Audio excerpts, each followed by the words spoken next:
Okay, so this is some pretty big news, and this makes a ton of sense from the Spurs' perspective, actually. I want some nasty. Are we having fun yet? All right, so Garland will be traded, okay? It's many different sources at this point. I think it's pretty confirmed that he will be traded from the Cleveland Cavaliers. And now it's just a matter of where does he go? And I think the Spurs make the most sense out of anybody. So if you guys have not heard, like I said, it is a near lock after a new report. 5 potential landing spots, including Lakers and Spurs, blah, blah, blah. But we care more about the Spurs here. And there's actually another report here that I think is very important. So here's...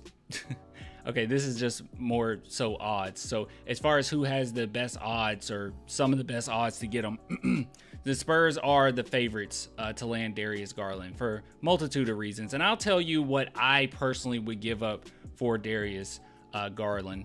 But also this report in particular, this is the one that's been making some rounds, is Sam Amico basically saying that the Spurs have conducted due diligence and they're interested. Okay, the Spurs are interested, and from what I'm hearing, I think that it's a good possibility that they could possibly make something happen. But hey, you just kind of gotta wait and see on that one. But I'll just go ahead and give you my pitch. Okay, I think Darius Garland is a phenomenal player. I know a lot of fans are not high on him after this past season, but hey, when you're dealing with injuries and also trying to gel with Spida, it's going to be really tough. All right, it's really tough for him to gel when they have very similar playing styles. But with that being said, do not forget what he's capable of. Okay, very young player, not old at all. Okay, was born in 2000. He's 24, so still very young, nowhere near his prime, I would say. And one of his best seasons, in which he had 22, and this is pretty consistent 2 years in a row, or 2 seasons in a row, in which he plays 68 then 69 games, both of which average almost 22 points. One in which he averaged almost 9 assists, the other in which he averaged 8 assists, or almost 8 assists. Free throw percentage very high, near 90%. 3-point percentage near 40%. Both of those seasons. 46% field goal percentage. He's pretty consistent, and I think that a lot of people are just down on him as far as like his playoff performance this past season. But I don't think it's really fair, especially coming off an injury and everything. It's you know, you gotta give him a little leeway there, and trying to gel with Donovan Mitchell, as I said. But with that being said, I do want to give you guys something that I've been thinking about. So if I were to trade Darius Garland, first and foremost, Malachi Branham is one that kind of comes to mind. When we talked about the draft a couple years ago, we actually discussed that quite a bit, that the Cleveland Cavaliers were interested in Malachi Branham. And when we did a whole mock draft, and most people agree with me on this, and I'm not the only one that did this. Like, there was plenty of people that also put this in their mock draft.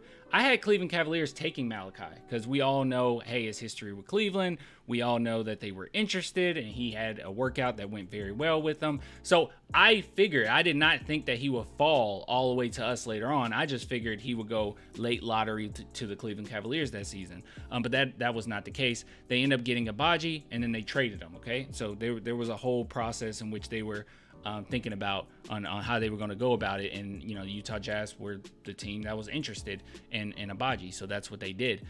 So they skipped out on Malachi. And then obviously he just fell. So with that being said, I think that would actually be really great if he could be reunited in Cleveland.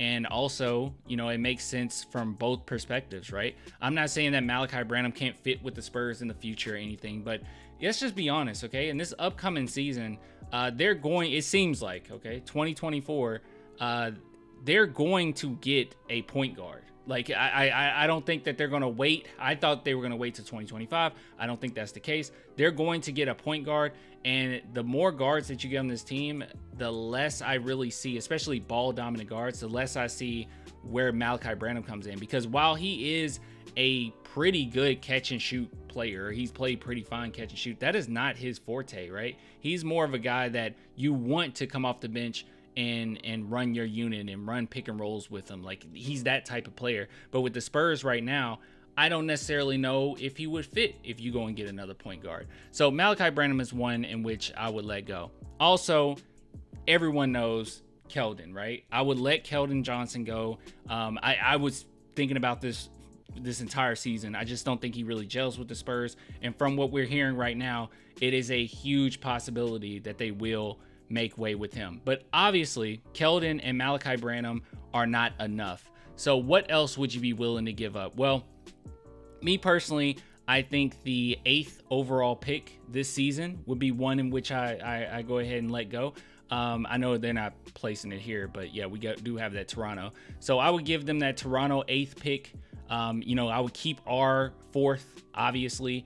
Maybe we can get Modest Buzelis, or maybe we can get Ron Holland at that spot, along with getting Garland would be insane. So, hey, we can give him that 8. And would we be missing out on Dilly? Yes, we would. But Darius Garland is, like I said, a phenomenal player. So that's something I'll be willing to give up.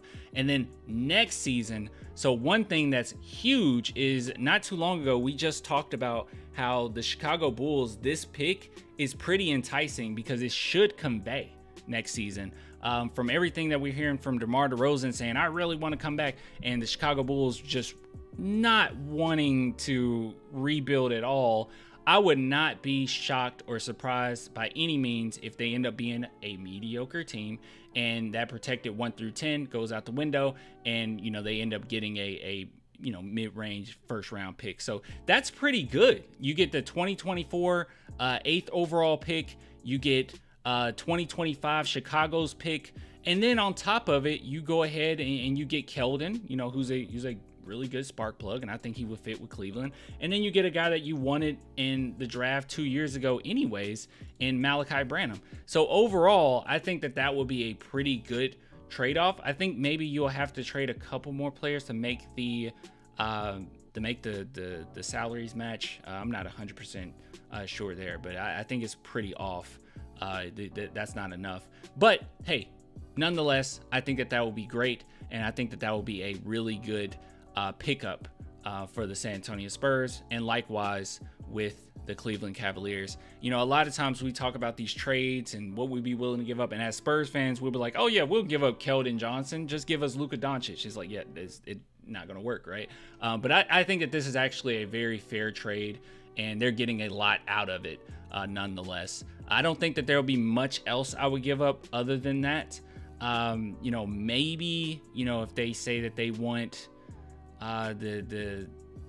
honestly, no. I was gonna say the Atlanta swap, but I want to hold on to that. I want to hold on to both Atlanta picks if this is the case. So, but those are my thoughts. You guys let me know what you think. That's just what came to mind for me. But Darius Garland going to the San Antonio Spurs will be a huge pickup, and that would definitely, undoubtedly fix that point guard conundrum that we find ourselves in. So anyways, I will get with you guys later, man. Until next time, bye.